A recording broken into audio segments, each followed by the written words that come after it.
কোনো সারা জীবনের মতো দুনিয়া ছাড়ার আগে প্রিয় মানুষটার দেয়া শাড়ি পরে সেজে গুজে না ফেরার দেশে পাড়ি জমালেন এক গৃহবধূ। বললেন, দেখা হবে কালকে তোমাদের সাথে, তখন আমি আর চোখ খুলে তোমাদের দেখতে পারবো না, তোমরা আমাকে ছুতেও পারবা না, তোমরা আমাকে ছুঁইতেও পারবে না।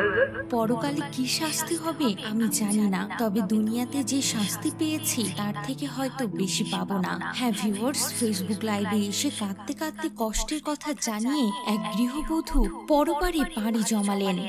শেষবারের মতো ছুঁইতে পারলাম না।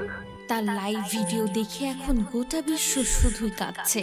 দেখা যায় মৃত্যুর আগে লাইভ ভিডিওতে তিনি বলেন, আমার পরনে যে শাড়িটা দেখা যাচ্ছে এটা আমার প্রিয় মানুষের দেয়া, বিয়ের মধ্যে তো বউ সাজা হয়নি, তাই ভাবলাম চলেই তো যাচ্ছি একটু সাজুগুজু করে নিই, এই সাজুগুজু না করলে কি আর মানাই, শেষ বিদায় বলে কথা। ওই পাড়ায় তো কোনো সুখ আল্লাহ আমার জন্য লিখে রাখেনি, এবারে যে সুখে শান্তিতে জীবন পার হচ্ছে তাও না, শেষ বিদায় তাই একটু সাজুগুজু।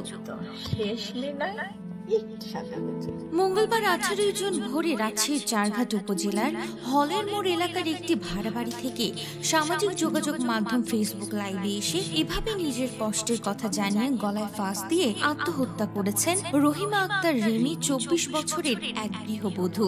23 মিনিটের ভিডিওতে রেমি বলেন, কথা হলো আমার মৃত্যুর জন্য দায়ী কারা। প্রথমে আমার বাবা ও ছোট মাকে বলি, আমার প্রিয় মানুষটাকে জেল আইন আদালতের পেছনে ঘোরাবা না, কারণ আমার মৃত্যুর জন্য দায়ী তুমি বাবা। আর যদি তুমি বিয়ে না করতে, আমার মাকে নিয়ে সংসার করতে, তাহলে আমাকে নিয়ে এসব কথা বলার সাহস পেত না। জেল যদি কাউকে খাটতে হয় সে তোমার বাবা, সেটা একমাত্র তোমার, আর কারো না। জেল যদি কারো খাটতে হয় তাহলে সেটা তোমার। তিনি আরো বলেন, আমার হাজবেন্ডকে বলছি, তোমার নামে যদি কেউ এলিগেশন দেয় তোমার মানসিক টর্চারে আমি মারা গেছি, ওর নামে দিবা মামলা, কারণ আমার বাবা মা ভালো হইলে কেউ সাহস পাইতো না।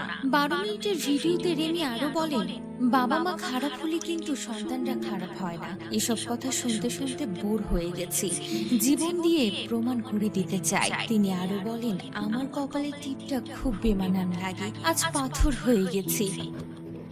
আমার কপালে টিপটা খুব বেমানান লাগে, আজ পাথর হয়ে গেছে।